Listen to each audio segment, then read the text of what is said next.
Hello, friends. I got a question for you. Pretty simple one. If someone, an American, gives financial aid to terrorist organizations, what is that called?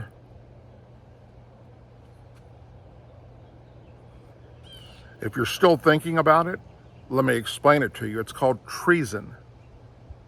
You cannot aid and abet the enemy. And if you give the enemy of America money, and in this case, billions, that is treason. There's no other way of looking at it.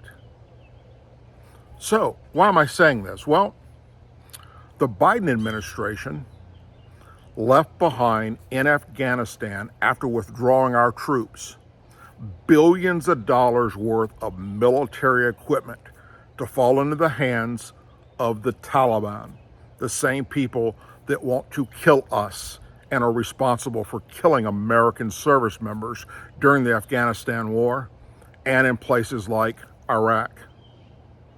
Billions. That is a treasonous act. If that wasn't enough, this administration recently unfroze billions of dollars to Iran in a trade for hostages deal. Not just, here, you give us our people, we give you your people. No. That took place plus billions. The number one country of supporter of terrorism in the free world, in the world, period, is Iran. And we gave them billions.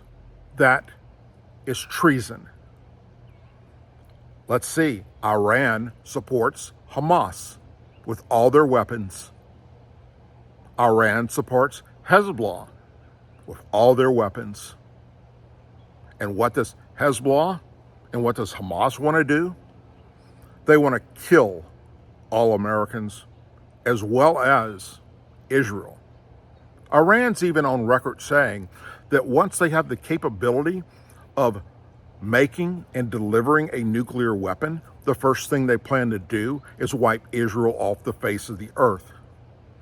And this administration, the Biden administration, just unfroze billions of dollars for them. Now, there is a fight going on in Congress to stop that money from getting into the hands of Iran.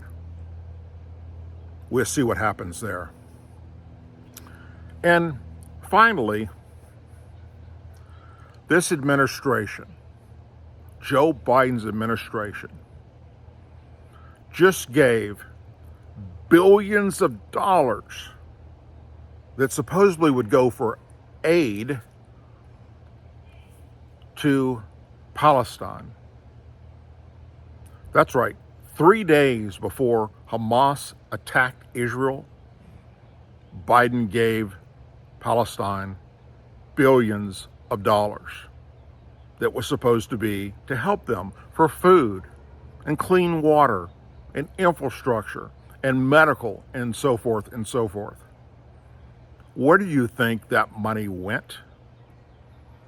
Do you actually think it went to the people? If you do, you are a babbling idiot, because it went straight into the pockets of those that are killing innocent men, women, and children of Israel and want to do the same to us. And the last thing I'll leave you with, who's running this country? You think it's Joe Biden? Well, as commander-in-chief of our military, which is what any president becomes, he just came out 2 days ago and said, and I quote, "American forces will not be engaged with this war with Israel and Hamas." At the same damn time, the Pentagon announced we're sending not one, but 2 naval battle groups, aircraft carrier battle groups, that come with hundreds of airplanes to attack hundreds of missiles, cruisers, missile and cruiser ships, naval ships, submarines, 2 of them, to the Middle Eastern waters. The Air Force is sending B-52s, B-1s, B-2 stealth bombers to the Middle East. And then the Pentagon yesterday tells the Army and the National Guard to stand by for deployment within 24 hours. And the Pentagon sent a Marine amphibious assault force from Kuwait closer to Israel.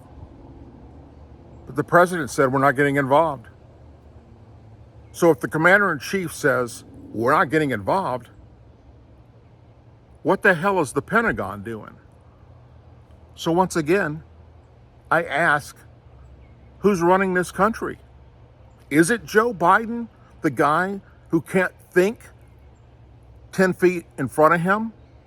The guy who is a babbling idiot at the microphone at any press conference? The guy who, if once he starts talking about something that's not on the teleprompter, they cut his microphone off. There's a person that's designed to turn off a button, push a button, turn off a switch to stop Joe Biden from talking. The guy needs a walker and a wheelchair, for crying out loud. Have y'all not noticed, those that are his keepers, that he can't fucking walk without falling down? He can't drive a bicycle, ride a bike without falling off of it. He can't climb up the damn stairs of Air Force One or climb up stairs going onto a stage without tripping and falling. Look, check it out. It's all over YouTube. In some cases, they're making fun of it. It's not funny. The man's very old and has a lot of issues going on mentally. He's not mentally there. And he's not running this damn country, that's for sure. So who is?